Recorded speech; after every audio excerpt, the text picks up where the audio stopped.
Everybody, and welcome back to the Entertainment Esquire. Today we'll be discussing celebrity arrests in the context of the Diddy arrest and indictment. Let's get started. So before we jump into Diddy's actual indictment and charges, he was arrested last night, allegedly through a statement through his attorneys. He volunteered to come to New York knowing he would be arrested today, but they surprised him and decided to arrest him early instead of having him turn himself in. And so the next thing you should expect is for him to go to the U.S. Marshals, then appear in Southern District Court where the charges will be read that had now been unsealed, and then he'll enter a plea and his lawyers will most likely ask for a bond.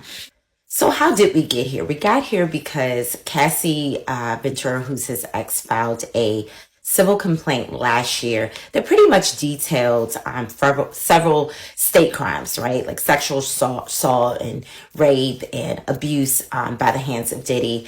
And even though that civil complaint settled, it got the attention of federal prosecutors because she laid out specifically also some federal crimes potentially. And so her civil complaint and the complaints that have mirrored her complaint since then essentially we used as a basis for them to start their investigation, which included that raid that you saw of all of his homes in Florida, New York, and California a couple of months ago. And now, based on whatever they found in those raids, plus the testimony of those like Cassie and others in front of the grand jury, is enough now to support them formally arresting him, formally indicting him on the charges.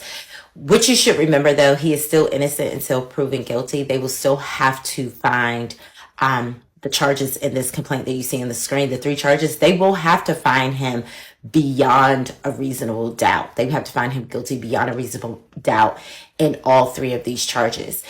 So let's jump into the charges that are laid out here in this indictment. We have racketeering conspiracy, sex trafficking by force, fraud, or coercion, and then we have transportation to engage in prostitution.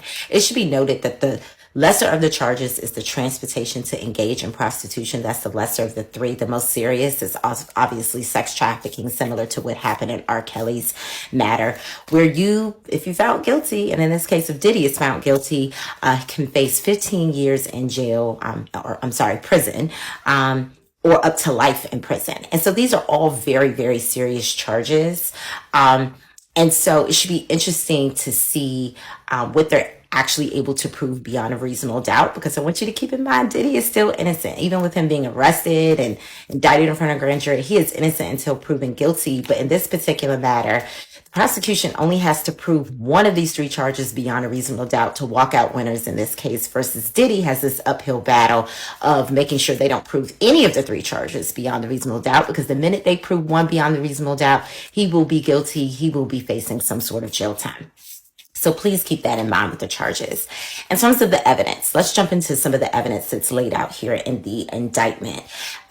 They, in the press conference today, go over some of the images that are described in the indictment that include guns, baby oil, drugs, and electronic evidence. What's interesting to note here, though, they show all the photos of the guns. They count up the exact number of baby oil bottles, right, that they found, which was 1,000 bottles.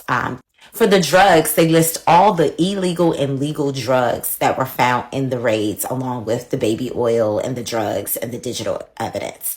But when it gets to the digital evidence, they don't say specifically what it is. Digital can be audio, it could be video, anything that's digital. So it's interesting that they didn't lay it out, which tells me either they don't want to lay it out right now, which they don't technically have to do because they don't want to give their case completely away to the defense yet.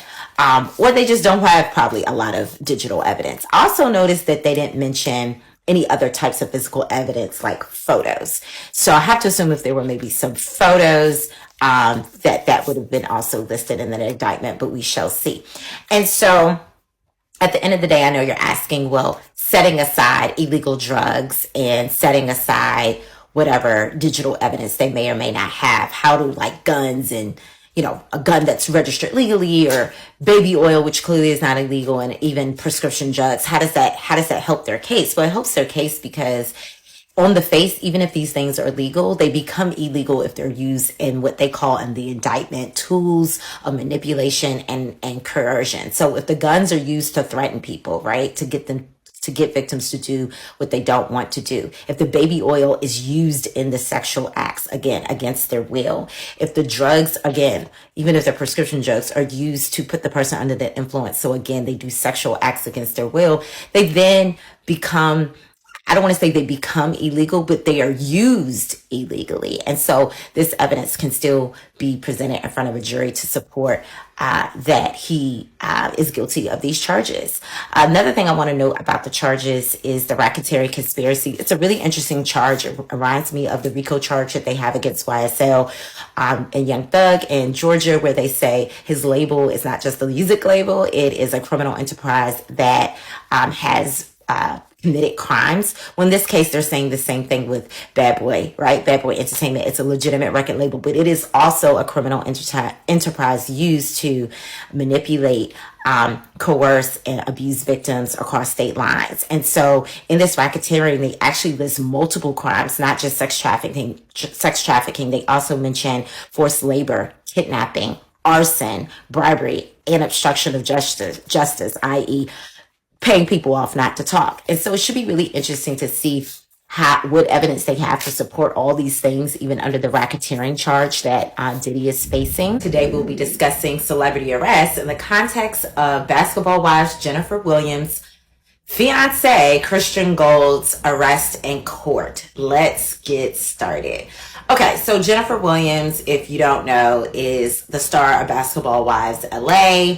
She is engaged to a much, much younger man that's been under a lot of heat lately for supposedly scamming people like a Ponzi scheme, again, allegedly.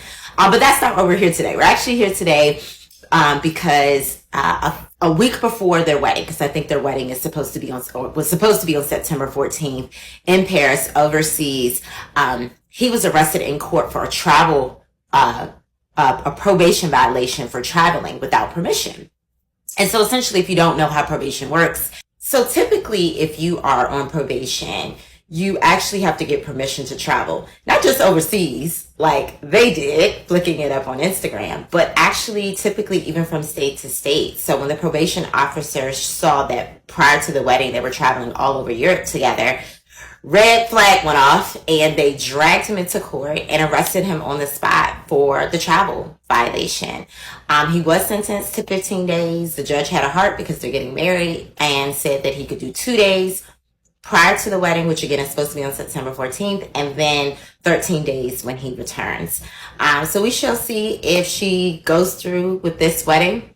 Most people are saying this is the red flag she needs to see, but we know sometimes as women, we go right through those red flags. Today, we'll be discussing celebrity custody in the context of singer Tyrese Gibson. Let's get started. So Tyrese, who's known for his Coca-Cola commercials and those Fast and the Furious films, is landed himself in hot water with the court, arrested on the spot for not paying child support. He was ordered last April to pay $10,000 a month. He actually makes $275,000 a month, so you don't think that would be an issue, right?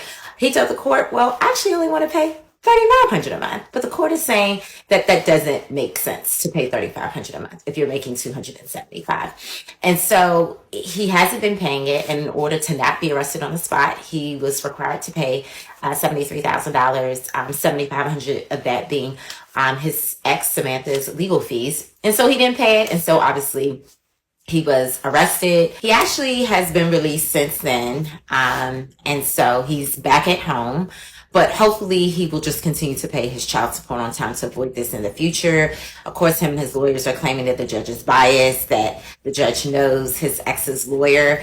And so they've been trying to get the judge thrown off the case. But at the end of the day, if the order says $10,000, until the order says something different, you have to continue to pay that $10,000 again until your order says something differently. Good luck, Tyrese.